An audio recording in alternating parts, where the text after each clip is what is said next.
This is our old and traditional style of hose pipe. It's heavy, it's bulky, and it's not particularly flexible, but when it does flex, what tends to happen is it develops these kinks, which of course prevent the water flow. So rather than spending your time watering the garden or washing the car, you end up traipsing back along the hose to find the kinks, straightening them out, which of course then develops a kink in the opposite direction, or try and twist it the other way and open it out, by which time it then starts to split. So you spend more time actually sorting out the hose pipe than you do using it. The answer is this hose pipe from Evergreen, which is just 33 feet long in its current state, but once it fills up with water it expands to 3 times that length, to 100 feet. And this has many advantages. The first one being, of course, that it's so compact. A 100-foot hose pipe will fit into something of just that size. If we take it out and have a look at it,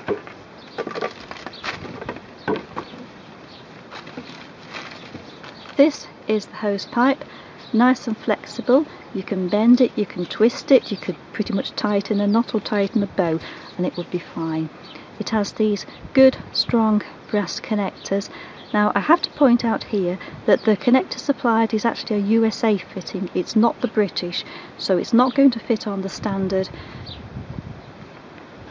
push fit fittings. It simply doesn't fit. I pointed this out to the supplier, who very kindly sent along some adapters to convert it from the USA fitting to the British, and now I'll try it out and see how they all fit. So first of all, I now need to screw on the correct adapter. I'm using one of the brass ones rather than the plastic, and then screw this onto the tap.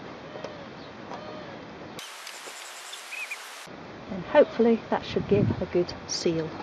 We can now look at the size of the hose down there. As I switch on the tap, we'll see it expand. This is the spray adapter supplied. I'll now turn on the tap and we can watch the hose pipe expand as the water flows through. You can see it stretching there.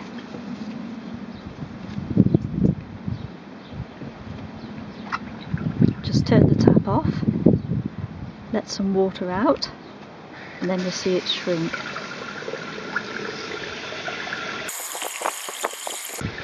So that's emptying now, and you can see the hose pipe is shrinking back to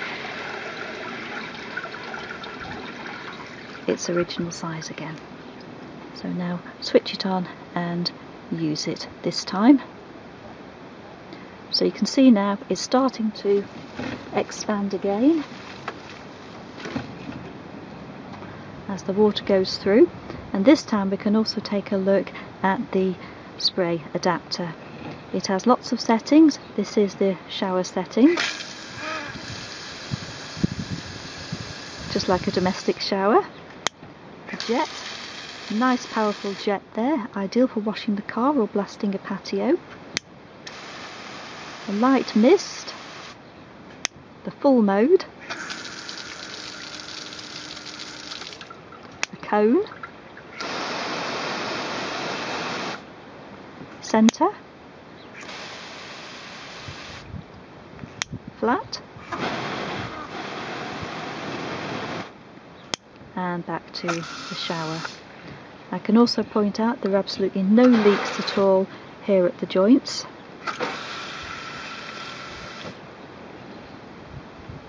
It has the original brass connector on the hose, and then this is a screw fitting here.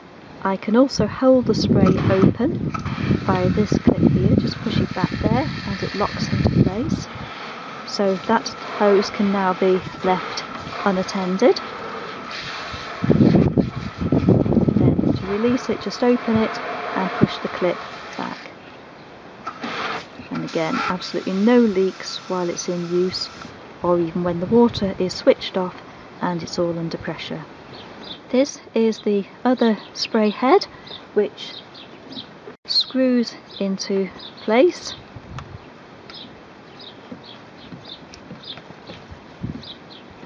It should ideally be done quite tightly, but I'm a bit limited with my hand injury, so this is probably going to leak a bit, but that's not the fault of the gun and the spray fitting. It's because I can't tighten it as much as it needs tightening. But so that's because of a hand injury and a broken thumb. So if it leaks, it's not the fault of this. It has 9 different patterns, including the soaker. This is ideal for just leaving running to water plants unattended, and you can also use this clip here to push it back, and then that holds it open. There's the jet. That's good for getting grime off car wheels or bills, for example. The cone gives a nice light spray. The shower, just like a domestic shower. The flat spray. The full. Centre. Very good for targeting plants there. There's a mist. That's a very light mist, ideal for watering delicate plants in a greenhouse, for example. A spray at an angle, that's pointing downwards, as I hope you can see, and then back to the soaker. So that all works really well, gives good control, and the hose pipe is very flexible. As you can see, I'm using it deliberately in this heap here, so there are lots of 90-degree bends or less, which a conventional hose pipe simply wouldn't cope with. If that was at some of the angles that this is at, it would just kink like that and the water would be blocked.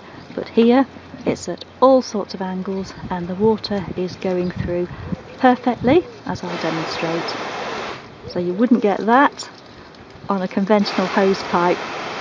It would just kink and jam.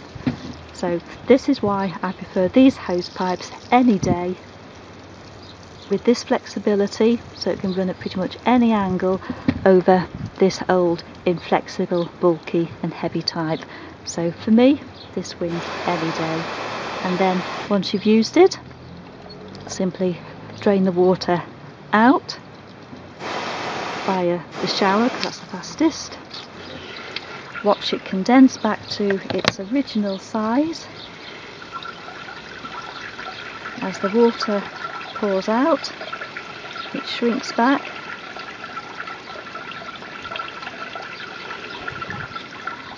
and whereas a conventional 100-foot hose pipe would need a huge reel to store it, this hose pipe fits into this original box, or you can store it in this mesh bag that came with it. So it takes a fraction of the space to store and is so much easier to use and much more flexible. So make your own mind up. One of these with the bends and the kinks, or one of these offering lightweight, flexibility and durability. You decide.